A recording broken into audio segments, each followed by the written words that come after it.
ఏమానందా ఏమానందా పిచ్చిమండ. ప్రపంచంలో నీకంటే ఇంకా గొప్ప వాళ్ళు ఎవరున్నారే?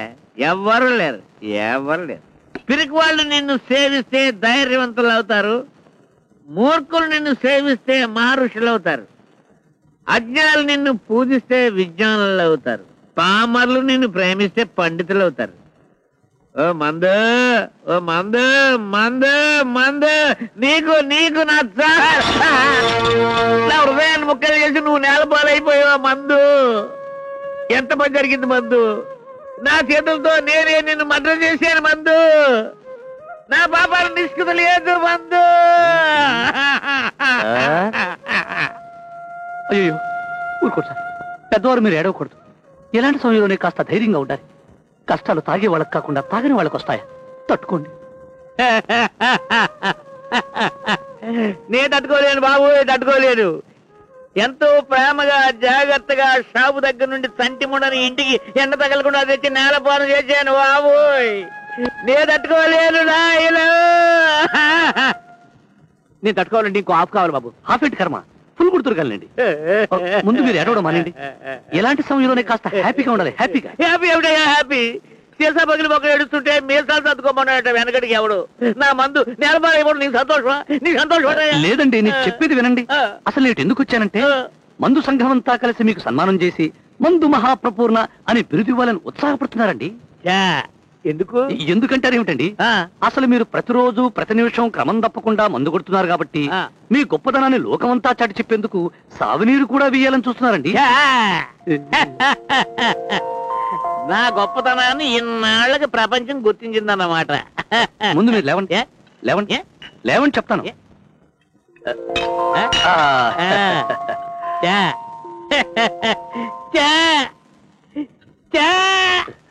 చాలా సంతోషం బాబు. నీ పేరేమిటి?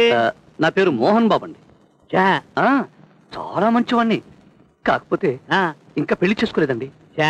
అవునండి, నాకు నచ్చిన పిల్ల దొరకలేదు. అందులోనూ నా కాబోయే మామగారు చాలా గొప్పవారై ఉండాలని కోరిక. మీరు అంటే నేను అంటే మీ అమ్మాయిని పెళ్లి చేసుకుంటాం. ఏమిటి మా అమ్మాయిని? అవునండి, నాకు కాని కట్టం అక్కర్లేదు. నేను ఎల్డీసీగా ఉద్యోగం చేస్తున్నాను, 1200 రూపాయలు జీతం. చూడండి, మీ అమ్మాయిని పూల్లో పెట్టి చూసుకుంటాను. మీరు కాదనకూడదు, కాదంటే పేచి పెట్టేస్తాను. నాకు తెలుసు మీరు కాదనరు. మీ మనసు సోడా కలిపిన విస్కీ లాంటిది. సరే అబ్బాయి, చూస్తుంటే మంచివాళ్లే, నాలా బుద్ధివంతులే ఉన్నావు.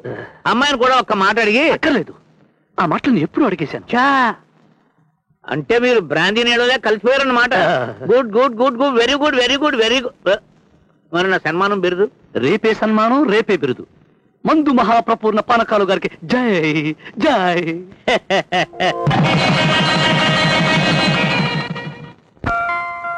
ఎందుకే మరి ఇన్ని పూలు? జడబరువు. శోభనన్నాడు పూల జడ వేసి ఇన్ని పూలు ఎందుకు పెడతారో తెలుసా? ఎందుకు? భర్తను చూసి సిగ్గుతో తల మరీ ముందు కొంగిపోకుండా వెనక బరువు. సరిలే ఉండు, దిష్టి చుక్క పెడతాను.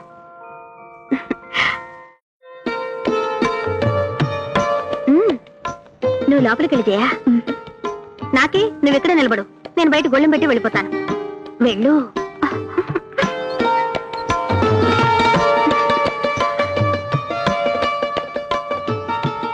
డాక్టర్ శ్రీరాములు గారిల్లు ఇదేనండి. ఓహో, అలాగండి. జయ, నీలాంటి అందమైన భార్య దొరికినందుకు నేను చాలా అదృష్టవంతుడి. అందుకే ఈ తొలి రాత్రి ఎప్పటికీ మర్చిపోకుండా నీకు అందమైన బహుమతి ఇవ్వబోతున్నాను. కళ్ళు మూసుకో, కళ్ళు తెరు.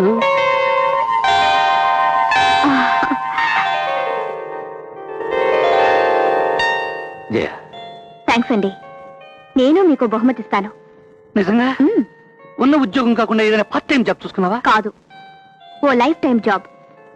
ఏమిటిది? జీవితాంతం మనకి సుఖాన్ని సంతోషాన్ని కలిగించే జాబ్. జీతం ఎంత? పోటీ ఎంత? సర్వీస్ ఎంత కాలం? ఉద్యోగం పేరేమిటి? ఎక్కడ? ఏమిటి? తొందరగా తొందరగా చెప్పు. జీతం మీ మనసంతా, పోటీ మీ ప్రేమంతా, సర్వీస్ మన జీవిత కాలం. ఉద్యోగం మీ భారీగా, ఆఫీస్ ఈ ఇల్లు. సరే, అసలు ఉద్యోగం ఏమిటి తొందరగా చెప్పు. అదేనండి, ఈ కొత్త ఉద్యోగంలో జాయిన్ అవుదామని పాత ఉద్యోగానికి రాజీనామా చేశాను. అంటే 4 రోజుల క్రితమే నేను ఉద్యోగానికి రిజైన్ చేశాను. జయ, ఏమిటి నువ్వు అంటున్నది? నిజంగానా? ఆహా, కాదు, నువ్వేదో నాకు సరదాగా అటాక్ ఇస్తున్నావు. నువ్వు నిజంగా ఉద్యోగం అనలేదు. ఆహా, చెప్పి నిజం చెప్పు. అయ్యో కాదండి, నిజంగానే ఉద్యోగం మానేశాను.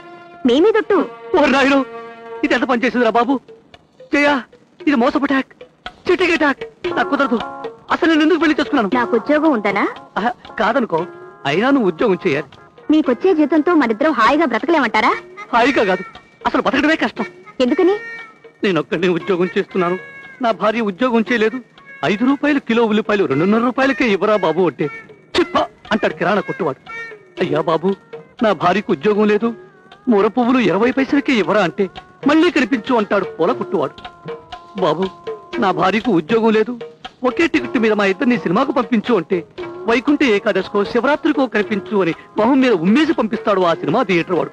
అర్థమైందా జయ? ఏమిటండి ఇప్పుడేదో కొంప మునిగినట్టు మాట్లాడుతున్నారే? మునగడం కాదు, ఏట్లో పడి కొట్టుకుపోయింది. జయ, నాకు తలగడా దుప్పటి ఇచ్చేసి బయటెళ్ళి పడుకో. అదేమిటండి బయట పడుకోవడం ఏమిటి? అదంతే, కిరాణా కొట్టువాణ్ణి, పూలమ్మేవాణ్ణి, సినిమా థియేటర్ వాడిని అడుగుతాను గాని పరడబ్బాలమ్మే పలవాణ్ణి మాత్రం కాళ్ళు పట్టుకోలేదు. నాకు దుండు దుప్పటి ఇచ్చేసి బయటికి వెళ్తాను. అండి, ఇవాళ మన తొలి రాత్రి. అయ్యో, తొలి రాత్రి లేదు, మలి రాత్రి లేదు, నా పాలిట కాళరాత్రి. జయ, దగ్గరకు రాకు. ఇదిగో చెబుతున్నాను, మళ్ళీ నువ్వు ఉద్యోగం చేసేంత వరకు మనకు ఉత్తరాత్రులే, అంతవరకు మనకు తొలి రాత్రులే ఉండవు. వస్తాను. Good night. కాదు, very very very bad night. Everest శిఖరాన్ని అధిరోహించింది టెన్సింగ్ నార్కే. 1943లో బంగాళాఖాతాన్ని ఈదిన వ్యక్తి. నమస్కారం డాక్టర్ గారు. Good morning. మీకోసం ఆవిడ ఎదురు చూస్తుందండి. ఇది ఏం లేదండి, ఇవాళ ఇంటర్వ్యూ ప్రిపేర్ అవుతుంది. All the best. థ్యాంక్స్ అండి. బంగాళాఖాతం నానా రే 1972లో India versus West Indies cricket match లో ఇండియా కెప్టెన్ ఎవరా? తెలియదానా? నువ్వు మహాభారతం చదివావా? ఏం నీకు అంత అనుమానం వచ్చింది? ఏం లేదు, అందులో కొడుకు కోసం త్యాగం చేసిన తండ్రి కథ ఉంది. పెద్దది గుర్తు రావట్లేదు, నీకు తెలిసేమో అని. నీకు ఆ కథ గుర్తు రాకపోవడం వల్ల భారతానికి కానీ దేశానికి కానీ నష్టం లేదు, కానీ ముందు నువ్వు చదువుకోపో. అది కాదు నాన్న, ఆ తండ్రి ఎంతో గొప్పవాడు, నా తండ్రి ఎంత గొప్పవాడు కావాలని నా కోరిక. నాన్న, నాకు సెంట్రీ మానేవా? ఒరే, నువ్వు రామాయణం చదివేవరా? తండ్రి మాట నిలబెట్టడం కోసం శ్రీరామచంద్రుడు అడవులకు వెళ్ళాడురా. రే, నువ్వు అడవులకు వెళ్ళక్కర్లేదురా, ఇంటర్వ్యూకి రాకు. ఇదే వచ్చింది నీతో గొడవ. ఏం చెప్పినా తిరిగి ఇంకోటి చెప్తూనే ఉంటావు. ఆ ఇంకోటి చెప్తాన్ని ముందే గ్రహించి నాకు చెప్పడం మానేరా కొడుక. చదువుకో. వస్తానండి. ఎలా ఉంది డాక్టర్ గారు? తొందరలోనే తగ్గిపోతుంది. ఎలా ఉందని అడగడం ఓ లాంఛనం, తొందరలోనే తగ్గిపోతుందని మీరు చెప్పడం మీకు ఊతపదం. కానీ క్యాన్సర్తో బాధపడుతున్న పేషెంట్ ఎక్కువ కాలం బతకదని మీకు తెలుసు, నాకు తెలుసు. కానీ విచిత్రం ఏమిటంటే ఆ పేషెంట్కి తెలుసు. ఏమిటో, ఆ కాస్త ప్రాణం ఉన్నంత వరకే ఈ వైద్యులు, ఈ మందులు, ఈ అనుకూడాలను. మీ డబ్బు త్వరలోనే పంపించేస్తానేమనుకోకండి. దాందే ఉందిలేండి, వస్తాను.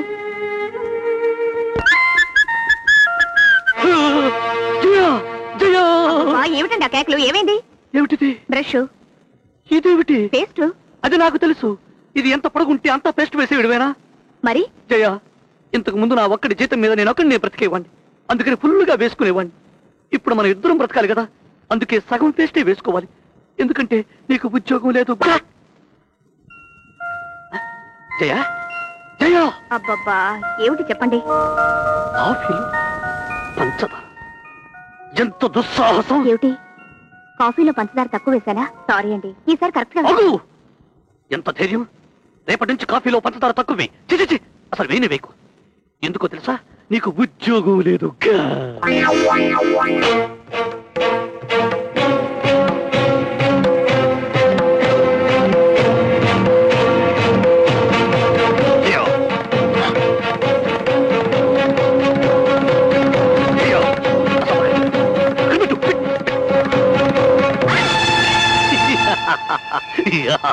జై బజరంగబలి.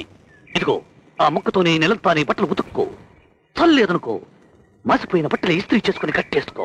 తప్పదు మరి, ఎందుకంటే నీకు ఉద్యోగం లేదు. అయ్యో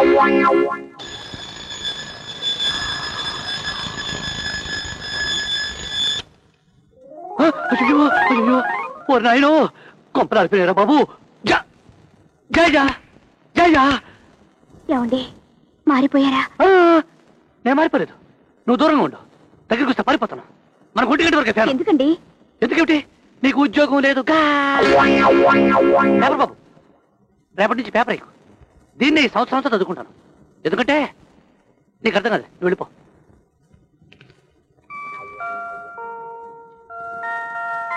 ఏమండి తులసి బాబ్జీ సాయంత్రం సినిమాకి వెళ్తున్నారట. మనము వెళదామా? సినిమాక మనద్రమా?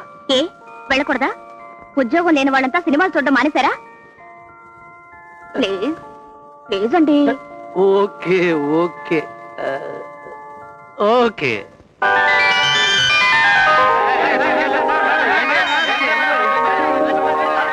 జయ, ఈ క్యూలోకి వెళ్ళి టికెట్ తీసుకోవడానికి 4 నిమిషాలు పడుతుంది. అదిగో ఆ క్యూలోకి వెళ్ళి నిలబడితే బయటకు వస్తానో రానో అన్న సంగతి నీకు తెలియదు, నాకు తెలియదు, వాడికి తెలియదు.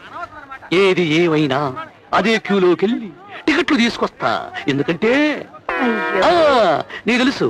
ఇదిగో పట్టుకో, జాగ్రత్త. నీ మాంగళ్యం కోసం ఆ దేవుణ్ణి ప్రార్థించు. నేను వెళ్ళి టికెట్లు తీసుకొస్తా. జై బజరంగ బలి.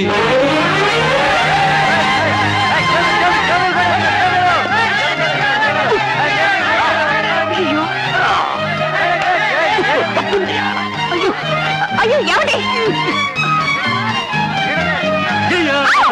అయ్యో ఏమిటండి ఇది? మీరే? నేనే. ఎవరికో ఎవరు మళ్ళీ లేనట్టుగా ఉంది. చెరొకటి లాక్కెళ్ళిపోయారు. అయ్యయ్యో జయ, ఇంతకు ముందు నా షర్టు కాస్త నలిగిపోతే విపరీతంగా బాధపడిపోయేవాడిని. ఇప్పుడు 2 చేతులు లాక్కెళ్ళిపోయినా ధైర్యంగా ఉన్నాను. ఎందుకంటే నాకు ఉద్యోగం లేదుగా. కర్మ. పదండి పదండి.